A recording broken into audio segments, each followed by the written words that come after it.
Meet Uncle Sam. He has a lot of bills to pay. Almost $4 trillion worth every year.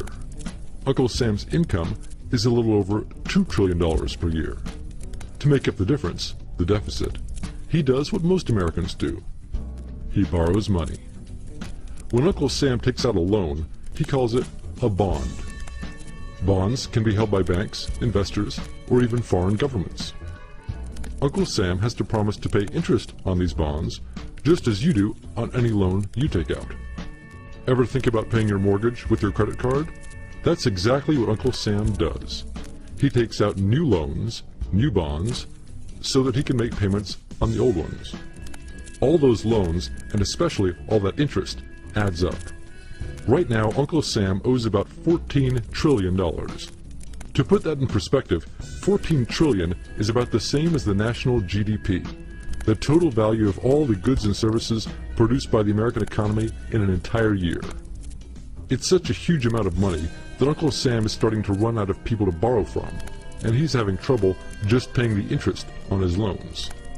The obvious solution would be to either cut spending or increase taxes.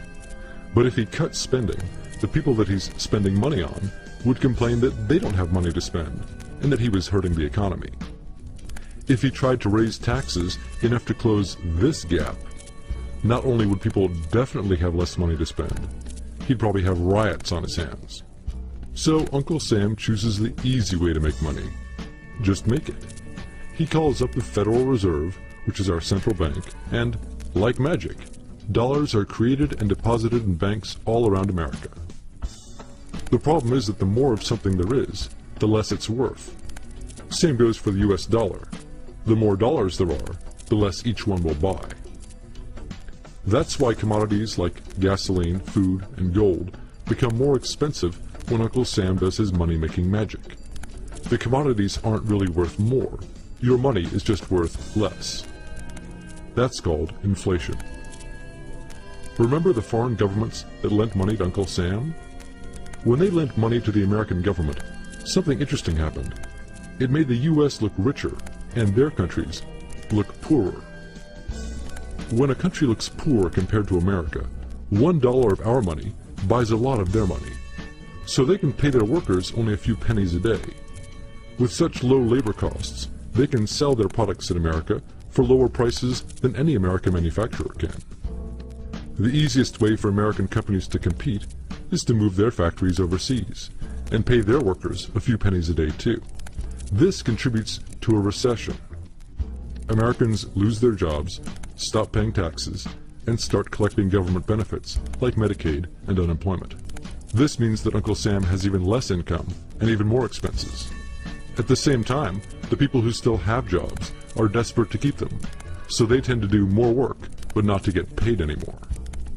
When your dollars are worth less and you're not earning more of them, that's called stagflation. And this is why Uncle Sam is in a catch-22. He can't raise taxes or cut spending without making the recession worse. And he can't have the Federal Reserve create more money without making inflation worse.